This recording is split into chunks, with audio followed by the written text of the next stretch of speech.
इस कहानी की शुरुआत में हम पो को देखते हैं जिसने काफी सारे दुश्मनों को हराकर चाइना में शांति कायम की थी। पर अब ड्रैगन योद्धा होने के बावजूद भी उसके पास कोई काम नहीं था, इसीलिए वो चाइना का फूड टूर करने निकल पड़ता है। रास्ते में उसे बहुत सारे लोग मिलते हैं जो उसका सम्मान करते थे। काफी दिनों तक चलने के बाद वो वेनकुन गाँव में पहुँच जाता है जहाँ के मोमोज काफी फेमस थे। साथ ही वहाँ वो गाँव गॉडलेट था जिसमें थेनोस के गॉडलेट की तरह पावर थी। गाँव के सारे बच्चे और बड़े ड्रैगन मास्टर को देखकर बहुत खुश होते हैं और जल्दी से पो के पास आ जाते हैं। वो उससे ऑटोग्राफ मांगने लगते हैं। पो को बहुत भूख लगी थी, इसीलिए वो उन सभी से बचकर मोमो हाउस में आ जाता है। तभी हम दो चोरों को देखते हैं जिनके नाम क्लाउस और वरुका थे, जो वो गाँव गॉडलेट को चुराने वहाँ आए हुए थे। वो तेजी से गॉडलेट की तरफ बढ़ने लगते हैं। सैनिक उन्हें रोकने के लिए वहाँ अपने ट्रैप को एक्टिवेट करते हैं। वो दोनों उनके ट्रैप से बचने की कोशिश करते हैं पर वो इसमें कामयाब नहीं होते और जाल में कैद हो जाते हैं। वहीं पो को भी इस बात का पता चल जाता है कि गॉडलेट खतरे में है, इसीलिए वो तेजी से गेट तोड़ते हुए बाहर आ जाता है जिससे बहुत से ड्रम ऊपर की तरफ उछल जाते हैं, जिससे क्लाउस और वरुका गलती से आजाद हो जाते हैं। साथ ही वो गॉडलेट भी उनके हाथ में आ जाता है। वो तेजी से उनकी तरफ आकर उनसे गॉडलेट छीन लेता है और उस गॉडलेट को अपने हाथ में पहन लेता है। गॉडलेट अब एक्टिवेट हो चुका था। पो को इस बात का कोई इल्म नहीं था। वो जब नीचे लैंड करता है तो उस गॉडलेट की पावर से जोरदार धमाका होता है। पूरा गांव धमाके से बर्बाद हो जाता है। वो इससे काफी परेशान होता है। तभी क्लाउस और वरुका उस गॉडलेट को छीनने की कोशिश करते हैं जिससे उस गॉडलेट का थंब टूट जाता है और वो गॉडलेट लेकर वहां से भाग जाते हैं। तभी पो देखता है कि उनका एक साथी और है जो वॉरियर की तरह नजर आ रहा था। पो उनके पीछे जाता है और वो उस गॉडलेट के थंब को भी उठा लेता है। क्लाउस और वरुका रोपवे से भागने की कोशिश कर रहे थे। वो उन पर हमला करके गॉडलेट छीन लेता है पर इससे वो क्लाउस और वरुका के साथ ही नीचे गिर जाता है। क्लाउस और वरुका पो पर हमला करके गॉडलेट छीन लेते हैं। पो एक खाई में गिरने लगता है पर वो चट्टान को पकड़ लेता है पर वरुका गॉडलेट से चट्टान को तोड़कर पो को नीचे गिरा देती है। पो जब वापस गाँव में आता है तो लोगों की मदद करने की कोशिश करता है पर कोई भी उसकी मदद नहीं लेना चाहता। एक लेडी उसे कहती है कि अब हमें तुम्हारी कोई जरूरत नहीं है, तुम ड्रैगन मास्टर नहीं हो, तुमने हमारे गांव को बर्बाद कर दिया, यहाँ से चले जाओ। पो निराश होकर वापस घर की तरफ लौटने लगता है। रास्ते में अब कोई भी उसका सम्मान नहीं करता। पो अब घर आता है तो वहाँ उसके डैड उसे गले लगाते हैं और उसे खाने को नूडल देते हैं। साथ ही उसे ये भी बताते हैं कि अब सम्राट ने तुमसे ड्रैगन मास्टर का पद छीन लिया। पो इससे परेशान हुआ कहता है कि मैंने वो सब जानबूझकर नहीं किया। तभी वहाँ वो वॉरियर भी आ जाता है। पो को उस पर गुस्सा आता है और उस पर हमला करने लगता है पर वो वॉरियर भी अपनी तलवार निकाल लेता है और पो को पकड़कर दूर गिरा देता है। अब वो अपना हेलमेट उतार देता है जिससे पो को पता चलता है कि वो एक लड़की है। वो बताती है कि मैं नाइट हूँ और मैं यहाँ ड्रैगन मास्टर को ढूंढने आई थी। पो कहता है कि मैं ही ड्रैगन मास्टर था पर अब मुझे इस पद से हटा दिया गया। नाइट हैरान हुई कहती है कि तुम एक डफर हो, तुमने गाँव को बर्बाद कर दिया। पो कहता है कि वो दोनों तुम्हारी साथी तो थे। नाइट कहती है कि वो मेरे दोस्त नहीं थे, मैं उनका पीछा कर रही थी। मेरा नाम वॉर्डिंग ब्लेड है, मैं इंग्लैंड की नाइट हूँ। रानी ने मुझे क्लाउस और वरुका को पकड़ने के लिए भेजा था।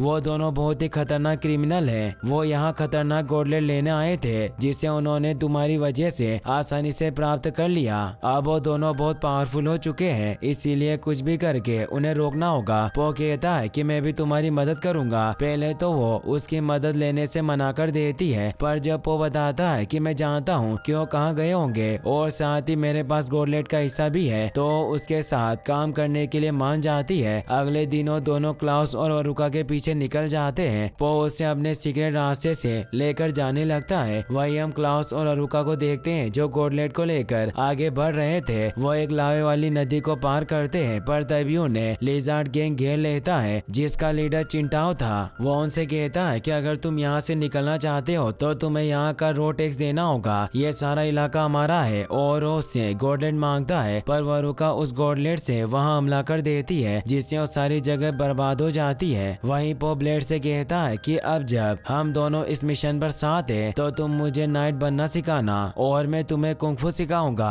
जिससे हम कुंग-फू नाइट बन जाएंगे। ब्लेड कहती है कि तुम नाइट नहीं बन सकते, नाइट बनने में कई साल लगते हैं। सबसे पहले नाइट का सेवक बनना पड़ता है, फिर अगर तुम्हें दम हुआ तो तुम स्क्वायर बनोगे और अगर फिर तुमने कोई हीरो वाला काम किया तब रानी को तुम्हारी नाइट एटीट्यूड के लिए सिफारिश की जाएगी जब जाकर तुम नाइट बन पाओगे। पो कहता है कि मुझे तुम्हारा सेवक बनने के लिए क्या करना होगा। वॉर्डिंग ब्लेड उसे कहती है कि तुम्हें मुझे एक अच्छा काम करके इम्प्रेस करना होगा। अब वो दोनों थोड़ी देर आराम करने के लिए बैठ जाते हैं। पो उससे क्लाउस और अरुका के बारे में पूछता है तो वो बताती है कि वो दोनों जादूगर हैं और उनका एक गिरोह था जिनके इरादे बहुत बुरे थे। उन्होंने कई सालों तक अपनी काली शक्तियों से इंग्लैंड में कई बार तबाही मचाई। हाल ही में नाइट्स को उनके प्लान के बारे में पता चला और उन्हें इंग्लैंड से निकाल दिया गया, पर क्लाउस और वरुका ने महारानी को मारने की कोशिश की पर महारानी जिंदा बच गई और उन्होंने वरुका को पकड़कर कैद कर लिया। पर क्लाउस ने अपनी बहन को कैद से निकाल लिया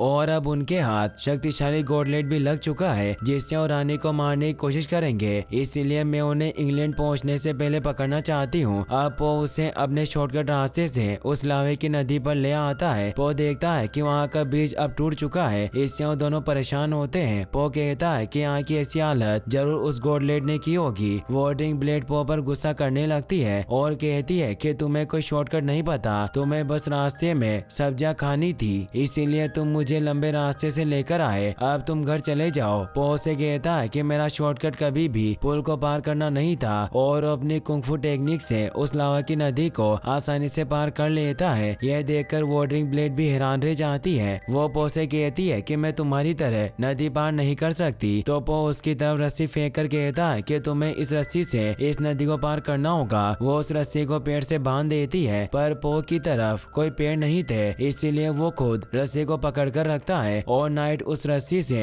नदी को पार करने लगती है। पर तभी वहाँ लिजार्ड आ जाते हैं। चिंटाओ पो को जानता था। वो उसे कहता है कि पिछली बार तुमने मुझे चोरी करते हुए पकड़ा था, मैं तुम्हें ऐसे यहाँ से जाने नहीं दूंगा। अगर तुम दोनों इस नदी को पार करना चाहते हो तो तुम्हें हमें वो तलवार देनी होगी। पर ब्लेड उसे तलवार नहीं देना चाहती थी। पो उन पर हमला करने लगता है तो चिंटाओ के साथी ब्लेड से तलवार छीनने जाने लगते हैं पर उन्हें दूर गिरा देती है। अब वो नदी को पार कर लेती है। वो दोनों वहाँ से भागने लगते हैं पर आगे एक बहुत बड़ी चट्टान थी जिनमें लिजार्ड के बिल थे, जिससे चिंटाओ आसानी से ब्लेड की तलवार छीन लेता है। पो और ब्लेड अब ऊपर बढ़ते हुए चिंटाओ के साथियों को मारने लगते हैं। अब वो चिंटाओ को भी पकड़ लेते हैं पर चिंटाओ की छिपकली सेना उन पर हमला करके उन्हें लावा में गिराने की कोशिश करने लगती है। पो ब्लेड को साइड में फेंक देता है और अपनी कुंग-फू टेक्निक से उन सभी लिजार्ड को मारते हुए चिंटाओ को मारकर उसे स्वॉर्ड छीन लेता है। पो के इस कारनामे की वजह से ब्लेड उससे इम्प्रेस हो जाती है। वहीं हम मोंक के एक गांव को देखते हैं जो चाइना के इतिहास को लिखकर उन्हें संभाल कर रखते थे। क्लाउस और अरुका भी वहाँ किसी खास स्क्रॉल की तलाश में आए हुए थे जिसे वो हासिल कर लेते हैं और वहाँ उस गॉडलेट से एक बड़ा धमाका करते हैं। गॉडलेट के एक्टिवेट होने की वजह से पो के पास मौजूद थंब भी एक्टिवेट हो जाता है और वो पो को दूसरी तरफ खींचने लगता है जहाँ क्लाउस और अरुका थे। पो और ब्लेड तेजी से उस तरफ आते हैं। वहाँ एक स्क्रॉल बिल्डिंग गिरने वाली थी और उसमें बहुत से मोंक फंसे हुए थे। पो जल्दी से जाकर उनकी मदद करता है और उन्हें उस बिल्डिंग में से नीचे ले आता है और उस बिल्डिंग को रोकने के लिए पंच करने लगता है। पर तभी ब्लेड बेम्बू के इस्तेमाल से उस स्क्रॉल बिल्डिंग को गिरने से बचा लेती है। सभी मोंक ड्रैगन मास्टर पो को वहाँ देखकर खुश होते हैं। तभी वहाँ उन मोंक की लीडर एल्डर हुआंग आ जाती है जो उसे बताती है कि हम मोंक चाइना के इतिहास को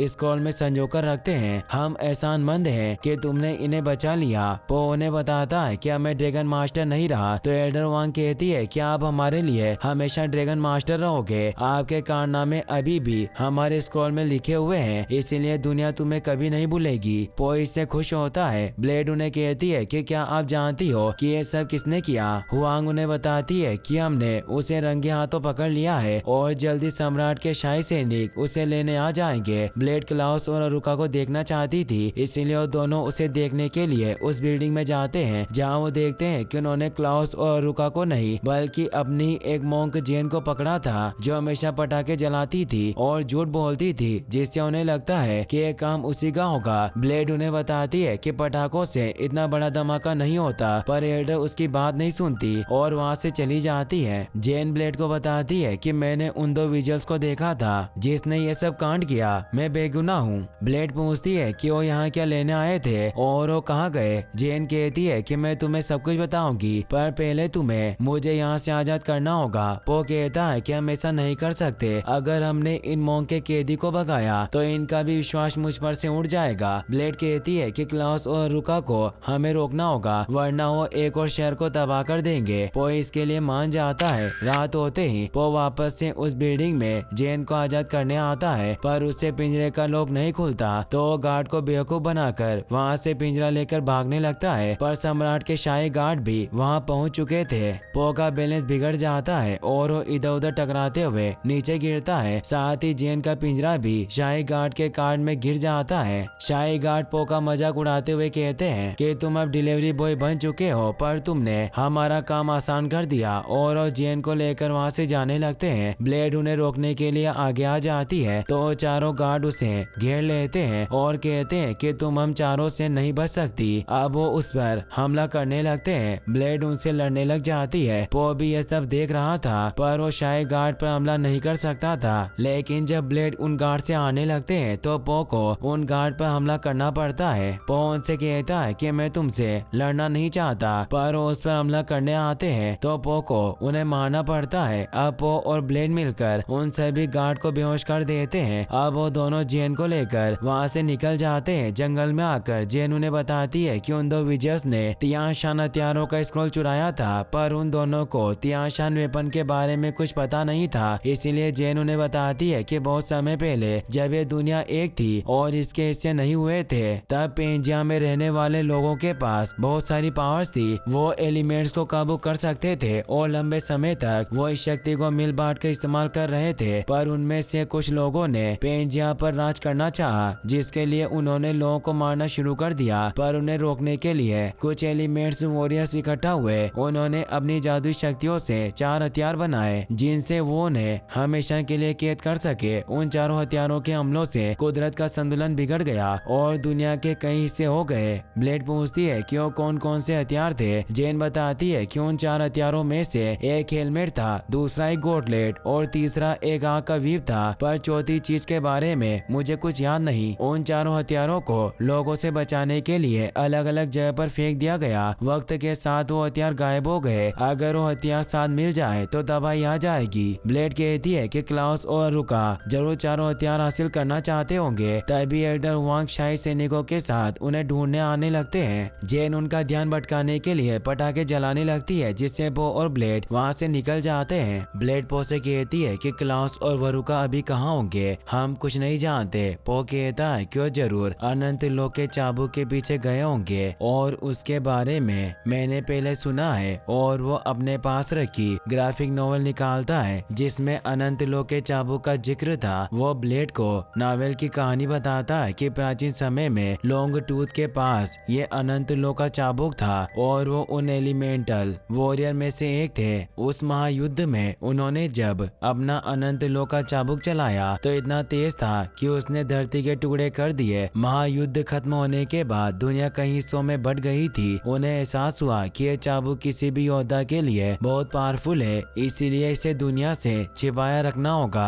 पर इसके आगे की कहानी इसके अगले इशू में है जो अभी तक रिलीज नहीं हुआ है, इसीलिए हमें इसके राइटर ली गांव के पास जाना होगा, जिससे ही हम अनंत लोक के चाबुक को ढूंढ पाएंगे। और वो उस गांव की तरफ निकल जाते हैं। वहीं हम सम्राट को देखते हैं जिसे उसके सैनिक बताते हैं कि पो ने उन पर हमला किया। वो इससे बहुत गुस्सा होता है और वो अपने निष्कासित सेना को वहाँ बुला लेता है, जो 4 कोमोडो ड्रैगन का एक ग्रुप था और वो काफी खतरनाक थे। सम्राट उन्हें पो को पकड़ने भेजते हैं। वहीं पो और ब्लेड उस गांव में पहुंच जाते हैं जहाँ ली गांव की वर्कशॉप थी। पो देखता है कि वहाँ उसके पोस्टर लगे हुए हैं क्योंकि सम्राट उसे ढूंढ रहे थे और उन्होंने उसे वांटेड का खिताब दे रखा था। पो इससे परेशान होता है और अब वो भेष बदल कर ब्लेड के साथ गांव की वर्कशॉप के बाहर आ जाता है, पर वहाँ उन्हें पता चलता है कि गांव 3 महीने पहले ही मर चुका है। इससे वो परेशान होते हैं। गांव का एक बेटा था पर वो अपने पिता की मौत से बहुत दुखी था, इसीलिए वो किसी को ग्राफिक नॉवेल के लास्ट इशू को देने को तैयार नहीं था। ब्लेड और पो चोरी छिपे वर्कशॉप में पहुंच जाते हैं जहां उन्हें वो ग्राफिक नॉवेल नजर आ जाती है जिसमें लॉन्ग टूथ की आय की कहानी थी। पर तभी वहां गांव का बेटा आ जाता है जिसका नाम लाओ था। वो उन पर गुस्सा करने लगता है। पो उसे समझाता है कि हमें दुनिया को बचाने के लिए इस नॉवेल की जरूरत है, हमें लॉन्ग टूथ के चाबुक को ढूंढना है। और वो उस बुक को ले लेता है, पर लाओ उनसे वो बुक छीनने लगता है जिससे वो बुक आग में जलने लगती है। पर लाओ उसे बचा लेता है। वो कहता है कि मैंने भी अभी तक इसको नहीं पढ़ा क्योंकि मैं अपने पापा के साथ ही नोवेल को पढ़ता था, पर उनके गुजरने के बाद मुझ में इतनी हिम्मत नहीं है कि मैं इसे पढ़ सकूं। ब्लेड उसे अपनी तलवार निकालकर बताती है कि यह मेरे भाई की थी और मेरे पास ये उसकी आखिरी निशानी है, इसीलिए मैं इसे कभी भी चलाना नहीं चाहती थी और सालों तक इसे चलाया भी नहीं, पर इस तलवार का इस्तेमाल होना जरूरी था। इसका मकसद है मजबूरों की मदद करना, जैसे मेरे भाई करता था वैसे ही किताबों का मकसद है लोगों का पढ़ा जाना। गांव उसकी बात समझ जाता है। अब उन्हें और नॉवल पढ़कर सुनाता है कि मास्टर लॉन्ग टूथ अपने अनंत लोक के चाबुक को छिपाने के लिए लॉस्ट सिटी पहुंच गए थे। वो चाबुक को गहराइयों में छिपा देना चाहते थे, पर फिर उन्हें एहसास हुआ कि इसे छिपाने से कुछ नहीं होगा। आने वाली पीढ़ी को इसके खतरे के बारे में बताना जरूरी है, वरना हो सकता है कि यह चाबुक गलत हाथों में पड़ जाए। इसीलिए उन्होंने चाबुक की कहानी लॉस्ट सिटी के सभी लोगों को सुनाई। ब्लेड उससे पूछती है कि वो लॉस्ट सिटी कहाँ है, क्या तुम उसकी लोकेशन जानते हो? लाओ बताता है कि बचपन में मेरे पिता मुझे वहाँ लेकर जाया करते थे और उन्हें उस जगह का मैप देता है। अब वो दोनों वहाँ से निकलने लगते हैं। पो से कहता है कि क्या अब हम दोस्त बन गए हैं? ब्लेड उसे कहती है कि जब मैं 8 साल की थी तब मेरा भाई मारा गया। वो क्लाउस और वरुका को पकड़ने की कोशिश कर रहा था, उन्होंने उसे मेरे सामने मारा। मुझे मेरे भाई का अधूरा काम पूरा करना है, इसीलिए मैं तुम्हारी दोस्त नहीं बन सकती, क्योंकि अगर मुझे कभी मिशन और दोस्त के बीच किसी एक को चुनना पड़ा तो मैं सिर्फ मिशन को ही चुनूंगी। तभी वहाँ पो को पकड़ने के लिए वो कोमोडो ड्रैगन आ जाते हैं। उन्हें देखकर वहाँ सभी लोग डरकर छिप जाते हैं। कोमोडो ड्रैगन पो को पकड़ने के लिए उस पर हमला करने लगते हैं। ब्लेड भी उनसे फाइट करने लग जाती है। पो उनसे लड़ने की पूरी कोशिश कर रहा था, तभी एक कोमोडो वॉरियर एक छोटी लड़की पर अपने जहर से हमला करने लगता है जिसका नाम राबिया था, पर ब्लेड अपने हाथ आगे करके उसे बचा लेती है, पर वो कोमोडो वॉरियर उसे दूर फेंक देते हैं। पो उसे बचाने जाने लगता है, पर वो कोमोडो ड्रैगन उस पर हमला करके उसे दूर गिरा देते हैं और अब वो पो को पकड़ लेते हैं। पो को लगता है कि ब्लेड उसे बचाने आएगी, पर वो ऐसा नहीं करती क्योंकि उसे अपने मिशन पर जाना था और वहाँ से निकल जाती है। कोमोडो ड्रैगन पो को सम्राट के पास लेकर जाने लगते हैं, पर रास्ते में एक ब्लैक रोब पहना हुआ वॉरियर उन पर हमला कर देता है जिसका नाम कोलिन था। पो को लगता है कि उसकी मदद करने आया है, पर वो उसकी तरफ गुस्से से बढ़ रहा था। पो इससे डर जाता है और वो अपने कार्ड को लुढ़काते हुए भागने लगता है, जिससे वो एक पहाड़ से नीचे गिर जाता है। पो इससे आजाद हो चुका था। वो डिसाइड करता है कि वो ब्लेड के बिना ही गॉडलेट को हासिल करके रहेगा। वो जंगल के रास्ते आगे बढ़ जाता है। वहीं हम ब्लेड को देखते हैं जो मैप के मुताबिक आगे बढ़ रही थी, पर तभी राबिया नाम की वो लड़की उसके पीछे आने लगती है। ब्लेड उससे घर जाने को कहती है तो राबिया बोलती है कि आपने मेरी जान बचाकर मुझ पर एहसान किया, इसीलिए मैं भी आपकी जान बचाकर आपका एहसान चुकाऊंगी। ब्लेड कहती है कि तुम एक छोटी बच्ची हो, अपने घर जाओ। राबिया उसे बताती है कि वो उस शहर में घुसने आई थी और उसका घर दूसरी तरफ है, तो ब्लेड उसे अपने साथ लेकर आगे बढ़ने लगती है। वहीं पो भी आगे बढ़ रहा था, पर उसे आगे जाने का रास्ता पता नहीं था। तभी कोमोडो आर्मी का एक मेंबर पो पर हमला कर देता है जिसका नाम वेमन था। पो उसे मारने लगता है तो वेमन उससे जान की भीख मांगता है, तो पो से पूछता है कि तुम्हारे साथी कहाँ है। वेमन पो से कहता है कि मैं उनसे अपनी जान बचाकर भाग गया, इसीलिए अब मेरे साथी मुझे नहीं छोड़ेंगे, मैं अब सुधरना चाहता हूँ। पो से पूछता है कि क्या तुम जानते हो कि रेगिस्तान किस तरफ है, तो वेमन उसे इशारे में बताता है। पो अब उसे साथ लेकर आगे की तरफ निकल जाता है। वहीं ब्लेड राबिया के साथ मैप के मुताबिक मसालों के गांव में पहुंच जाती है जहां राबिया का घर था, इसीलिए ब्लेड उसे घर जाने को कहती है। पो और वेमन भी उस गांव में पहुंच जाते हैं जहां वो नूडल खाने लगते हैं। क्लाउस और अरुका भी उसी गांव में मौजूद थे। वो नाटक करके लोगों को लूट रहे थे। पो उन्हें देख लेता है और उन्हें पकड़ने जाने लगता है, पर तभी वो गिर जाता है क्योंकि वेमन ने उसे धोखे से पकड़ लिया था। वेमन उसे कहता है कि मैं दोस्ती का नाटक कर रहा था ताकि मैं तुम्हें अकेले ही पकड़कर सम्राट के पास लेकर जा सकूं। पो को उस पर गुस्सा आता है। वो उसे कहता है कि तुमने मेरी नूडल की कमजोरी का फायदा उठाया और उस कार्ड से ही वेमन को दूर फेंक देता है। ब्लेड भी क्लाउस और वरुका को वहां देख लेती है, इसीलिए उन्हें पकड़ने की कोशिश करती है। पो भी उसके पीछे था। ब्लेड पो को देखकर हैरान होती है। पो उसे कहता है कि इन दोनों को पकड़ना मेरा भी मिशन है और वो कार्ड को आगे करके उन्हें रोक लेता है, पर वो दोनों वहाँ से मौका देकर भागने लगते हैं, पर वो किसी तरह वरुका को पकड़ लेते हैं। ब्लेड वरुका को कहती है कि मैं वही छोटी बालू श्रीगालू हूँ जिसके सामने तुमने मेरे भाई को मारा था, और उसे अपने भाई की मौत का बदला लेने के लिए उसे मारने लगती है, पर वो अपने गॉडलेट से उसके हमले को रोक लेती है और उसे गॉडलेट से मारने लगती है। पो ये देखकर उस पर हमला करके उसे पकड़ लेता है, पर तभी क्लाउस उस पर चाकू से हमला करता है, जिससे वरुका और क्लाउस वहां से भाग जाते हैं। तभी वहां कालिन वापस आ जाता है, जो ब्लेड और पो पर हमला करके उन्हें रस्सियों से पकड़ लेता है। ब्लेड पो से पूछती है कि क्या तुम इसे जानते हो। पो उसे बताता है कि इसने ही मुझे कोमोडो ड्रैगन से छुड़ाया था, पर ये जरूर हमें मारना चाहता है। ब्लेड चालाकी से अपनी सोर्ड के पास जाकर खुद को आजाद कर लेती है और उसे फाइट करने लगती है। वो उसे दूर कर देती है और पो को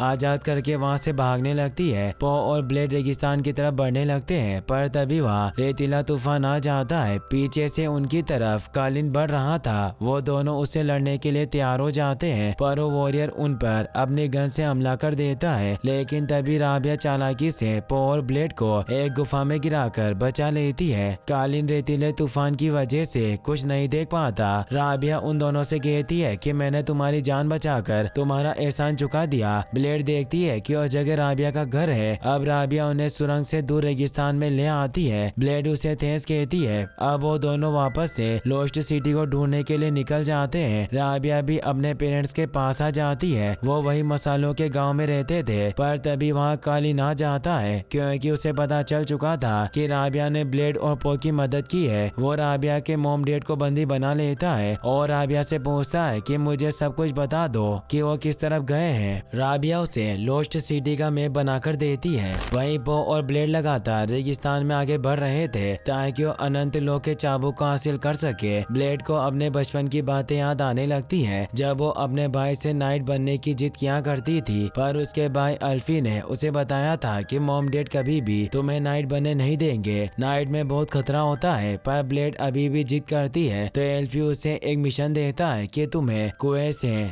2 बाल्टी पानी निकाल कर लाना होगा, पर तुम्हें बाल्टी को छूना नहीं है। काफी कोशिश करने के बाद भी वो बिना छुए बाल्टी से पानी अपने भाई के पास नहीं लेकर आ पाती। फिर उसे एक आइडिया आता है और वो एक आदमी से उस कुएं से पानी भरकर अपने भाई के पास पहुंचा देती है, क्योंकि उसके भाई ने उसे बिना छुए पानी लाने को कहा था। वहीं कोलिन भी उस मैप की मदद से ब्लेड और पो के पीछे आ रहा था। तभी हम देखते हैं कि क्लाउस और रुका भी कोलिन के पीछे होते हैं, क्योंकि उन्हें अनंत लोक के चाबुक का ठिकाना पता नहीं था और वो कोलिन की मदद से ब्लेड तक पहुंचना चाहते थे ताकि चाबुक को हासिल कर सके। पो और ब्लेड चलते चलते काफी थक चुके थे, इसीलिए वो रात को एक जगह आराम करते हैं। अगले दिनों मैप में बताई गई लोकेशन पर पहुंच जाते हैं जहाँ रेड सैंड माइन थी। वहाँ पास ही में उन्हें एक ओएसिस नजर आता है, यानी कि रेगिस्तान की वो जगह जहाँ पानी मौजूद हो। पो और ब्लेड उस जगह पर आ जाते हैं। ब्लेड पो से कहती है कि यह जगह शहर जैसी नजर नहीं आ रही। तभी वह जगह हिलने लगती है और वहाँ पत्थरों से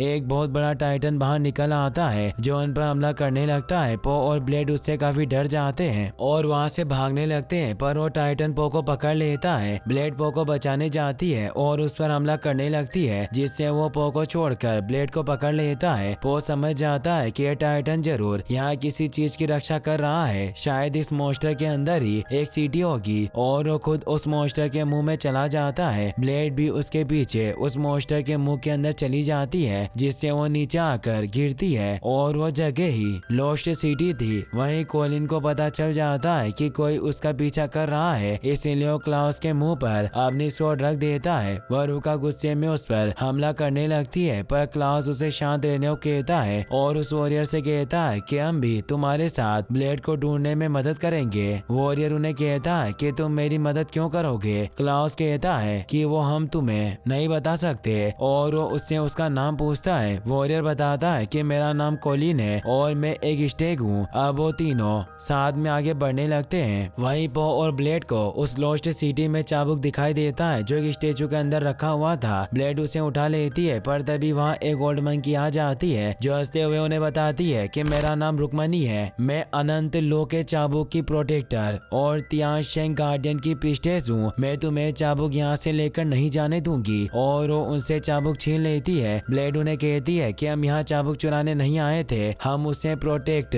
करना चाहते हैं, इसीलिए हमें इसे यहाँ से निकालना होगा। रुक्मणी बताती है कि कोई इस जगह से बाहर नहीं निकल सकता क्योंकि यहाँ से बाहर निकलने का कोई रास्ता नहीं है। वो इससे बहुत डर जाता है। ब्लेड उनसे पूछती है कि क्या चाबुक हमें यहाँ से बाहर निकाल सकता है। रुक्मणी चाबुक चलाती है पर कुछ नहीं होता। वो उन्हें बताती है कि चाबुक की शक्तियाँ बंद जगह पर काम नहीं करती। शहर से निकलने का एक रास्ता था पर सालों पहले पत्थर गिरने की वजह से वो बंद हो गया और वो तीनों उस जगह पर आ जाते हैं। पो वहाँ बहुत सारे कंकाल देखकर डर जाता है पर ब्लेड उसे शांत करती है। तभी वो कंकाल जिंदा हो जाते हैं और उनकी तरफ बढ़ने लगते हैं। पो और ब्लेड मिलकर साथ में उन्हें खत्म कर देते हैं। रुक्मणी भी उनसे इम्प्रेस हो जाती है और उन्हें चाबुक दे देती है। अब वो चट्टान को उठाकर बाहर निकलने लगते हैं। ब्लेड और रुक्मणी पहले बाहर निकल जाते हैं पर पो जैसे ही बाहर निकलने लगता है एक कंकाल उसे पकड़ लेता है जिससे वो अंदर ही फंस जाता है। वो काफी परेशान हो जाता है कि वो अब यहीं फंस चुका है। तभी पो को उसके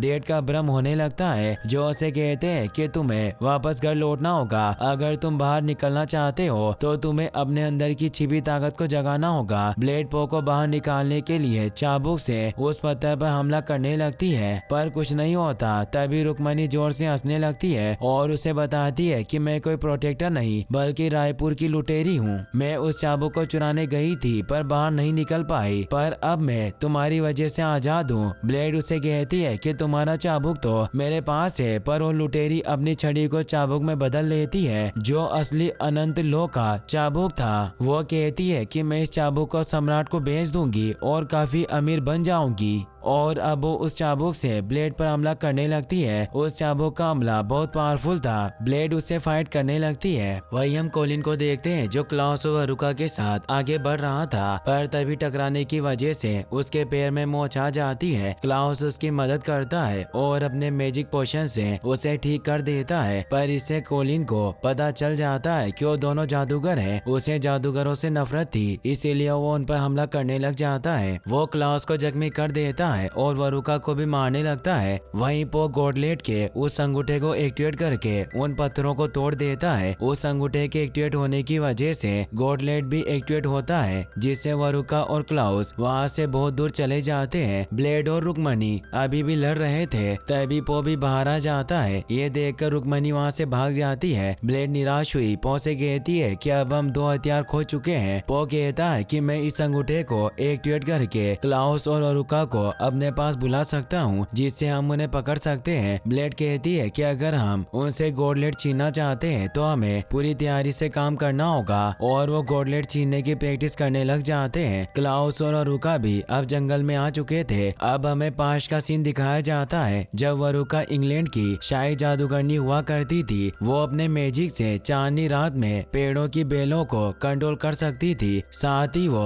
महारानी की शाही सलाहकार भी थी। पर जब उसे पता चला कि वो ब्लेड के भाई सन अल्फ्रेड यानी एल्फी को सेनापति बनाने वाली है तो उसने चालाकी से उसे मार दिया। पर रानी को इस बारे में पता चल चुका था इसीलिए उसे जेल में कैद कर दिया गया। 15 साल तक वो उसी जेल में कैद रही जिससे अब उसकी मैजिकल पावर काम नहीं कर रही थी। वो अपने भाई को ठीक करने के लिए अपनी पावर को एक्टिवेट करने की काफी कोशिश करती है पर कोई ज्यादा फायदा नहीं होता। तभी वहाँ से एक लड़की गुजरती है जो जंगल में मशरूम कलेक्ट कर रही थी। वरुका उसे डराकर पूछती है कि क्या तुम्हारे गांव में कोई डॉक्टर है, पर वो लड़की कहती है कि मैं तुम्हें अपने सीक्रेट गांव के बारे में नहीं बता सकती। वरुका उसकी गर्दन पर चाकू को पॉइंट कर देती है जिससे उसे उन दोनों को अपने गांव लेकर जाना पड़ता है। उस गांव में केवल औरतें रहती थी। वो क्लाउस का इलाज करने के बहाने उन दोनों को नशे की दवा पिलाकर बेहोश कर देती है क्योंकि वो अपने गाँव में आने वाले मुसाफिरों को मारकर खा जाया करते थे। वो क्लाउस को पकाने के लिए लेकर जाते हैं। वरुका को पुरानी बातें याद आती है कि जब वो 15 साल जेल में कैद थी तब उसके भाई ने ही उसे जेल से बचाया था और आज वो खतरे में था इसीलिए वो वापस से अपनी पावर का इस्तेमाल करने की कोशिश करती है और इस बार वो इसमें कामयाब भी हो जाती है। अब वो अपनी पावर से गांव की सभी औरतों को मारने लगती है। वो अपने भाई से कहती है कि अब हम अपनी पावर से इंग्लैंड पर अपना साम्राज्य बनाएंगे और पूरी दुनिया पर राज करेंगे। ये कहकर वो गॉडलेट से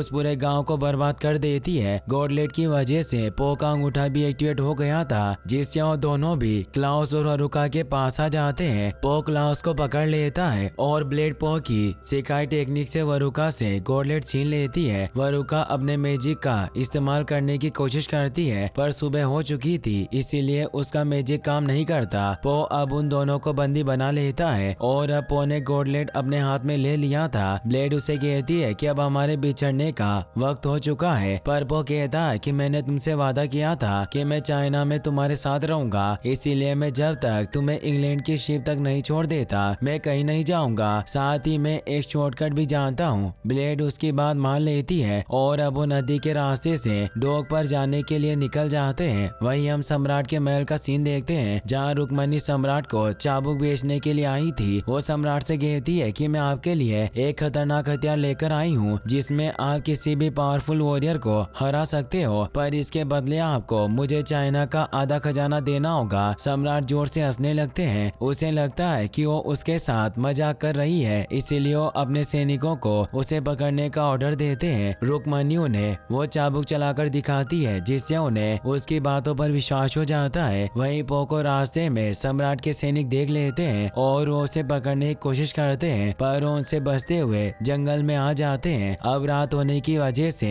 वरुका अपने मैजिक का इस्तेमाल कर पा रही थी, जिससे वो पो से अपना गॉडलेट ले लेती है और खुद को आजाद कर लेती है। ब्लेड उससे लड़ने की कोशिश करती है, पर वरुका पो पर गॉडलेट को पॉइंट कर देती है और उसे पूछती है कि हमें बता दो कि चाबुक कहाँ है। ब्लेड को ना चाहते हुए भी उन्हें बताना पड़ता है कि चाबुक रुक्मणी नाम की एक बंदरिया के पास है, जो उसे उत्तरी पहाड़ियों पर सम्राट के पास बेचने ले गई है। वरुका उन दोनों को वही बेलों से बांधकर अपने भाई के साथ सम्राट के महल की तरफ निकल जाती है। ब्लेड अपनी तलवार की मदद से पो और खुद को आजाद कर लेती है और अब वो दोनों भी सम्राट के महल की तरफ निकल जाते हैं। वही हम महल का सीन देखते हैं, जहाँ सम्राट ने चीन के आधे खजाने को बाहर निकलवा लिया था ताकि वो चालाकी से चाबुक ले सके, पर रुक्मणी भी चालाक थी। वो सम्राट से कहती है कि मैं यहाँ से बाहर निकलने के बाद ही आपको चाबुक दूंगी, तो सम्राट उस पर अपने सैनिकों से हमला करवाने लगता है। रुक्मणी भी उनसे लड़ने लग जाती है, पर सम्राट ने पहले ही उसे पकड़ने के लिए ट्रैप बिछा रखा था, जिससे वो नीचे गिर जाती है और सम्राट उस चाबुक को हासिल कर लेता है। तभी हम देखते हैं कि क्लाउस और वरुका भी सम्राट के महल में पहुंच चुके थे। उन्हें पता चल जाता है कि पो और ब्लेड भी उनके पीछे आ रहे हैं। वरुका अपने भाई से कहती है कि हम पहले पो को चाबुक हासिल करने देंगे और फिर हम आसानी से उनसे चाबुक छीन लेंगे, जिससे हमें गार्ड से लड़ना नहीं पड़ेगा।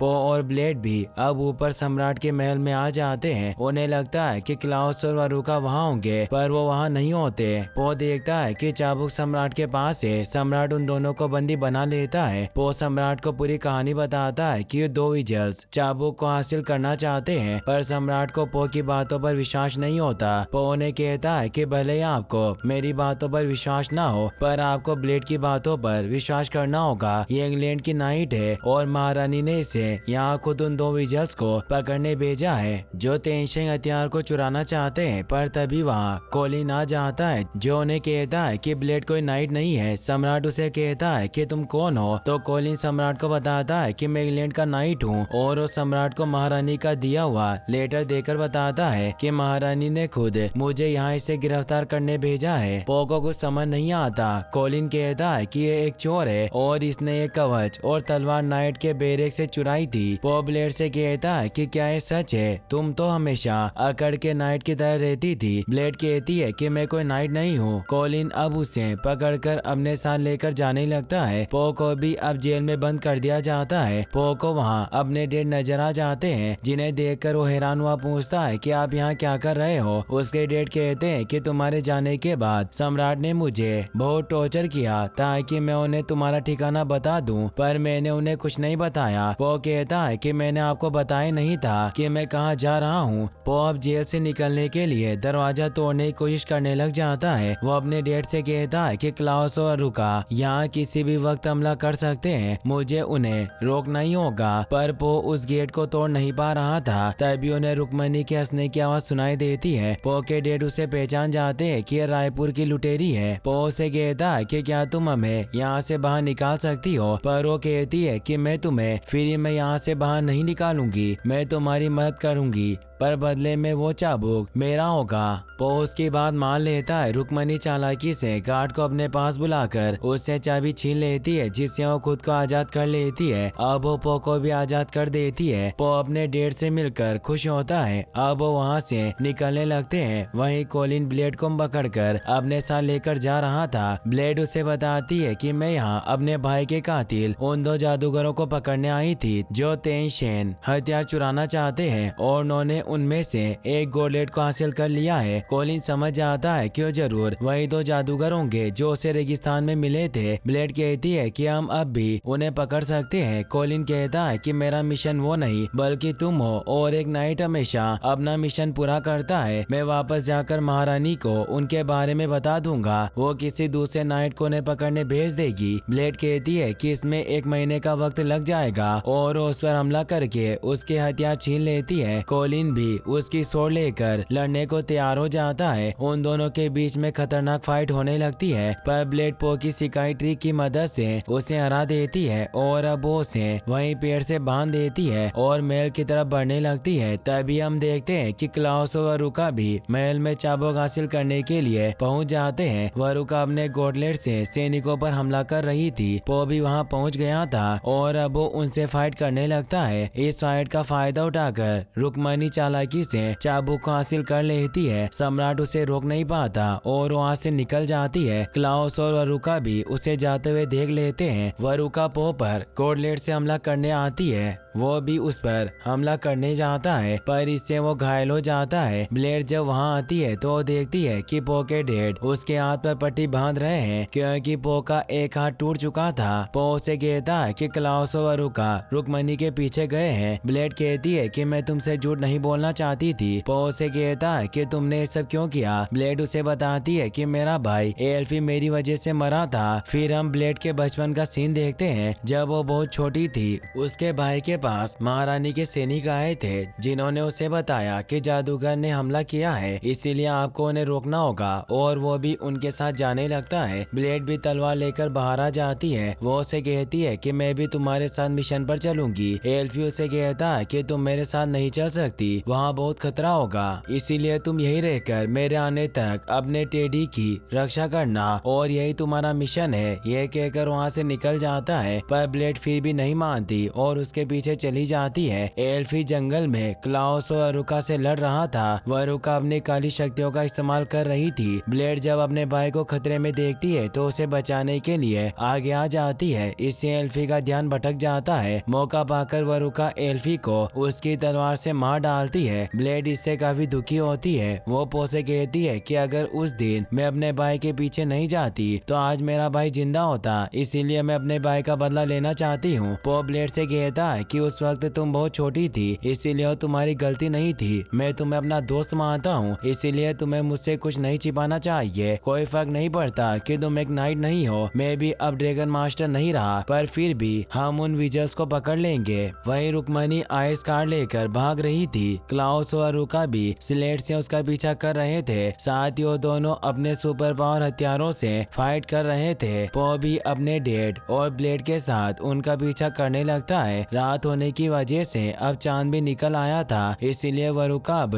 अपनी काली शक्तियों की मदद से पेड़ों और बेलों को कंट्रोल करके पो और ब्लेड पर हमला करने लगती है। साथ ही वो रुक्मणी की स्लेट को भी बर्बाद कर देती है, जिससे वो सभी दूर जाकर गिर जाते हैं। वो सभी सम्राट की शिप के पास पहुंच गए थे। क्लाउस कहता है कि हम इस शिप की मदद से यहाँ से निकल जाएंगे और अब वो उनके पास चाबुक लेने आते हैं, पर पो उस चाबुक को ले लेता है। ब्लेड विजल से कहती है कि अब तुम सिर्फ 2 जादूगर बचे हो। अगर तुमने चारों तेंशियन हथियार हासिल भी कर लिए तो भी तुम सारे नाइट्स को नहीं हरा पाओगे। क्लाउस कहता है कि तुम उन हथियारों के बारे में कुछ नहीं जानते, पर इस स्क्रॉल में सब कुछ लिखा है जो हमें लोटस विलेज से मिला था। वो बताते हैं कि धरती को हिलाने वाला गॉटलेट, अनंत लो का चाबुक, wheels of storm, helmet of wind, इन चारों हथियार को प्राचीन योद्धाओं ने दुश्मनों की आत्माओं को कैद करने के लिए बनाए थे। लेकिन अगर इन चारों हथियारों को मिला दिया जाए तो कैद हुई आत्माएं वापस से बाहर निकलकर तबाही मचा देगी और वरुका उन पर हमला करने लगती है। ब्लेड उससे लड़ने लग जाती है। पो पर चाबुक के लिए हमला करने लग जाती है। पो भी चाबुक को एक्टिवेट कर लेता है और क्लाउस से फाइट करने लगता है। वरुका ब्लेड पर हमला करके उसे दूर फेंक देती है। पो भी घायल होने की वजह से क्लाउस से जीत नहीं पा रहा था, पर पो के डैड क्लाउस पर हमला करके उसकी मदद करते हैं। पो अब वरुका पर हमला करने लग जाता है, पर वो उसके चाबुक को अपने गॉडलेट से पकड़ लेती है, जिससे एक तेज धमाका होता है। पो और ब्लेड दूर गिर जाते हैं, जिससे अब क्लाउस ने उस चाबुक को भी हासिल कर लिया था। ब्लेड उन पर हमला करने लगती है, पर वो उसे घायल करके दूर फेंक देते हैं। अब वरुका पो पर भी हमला करके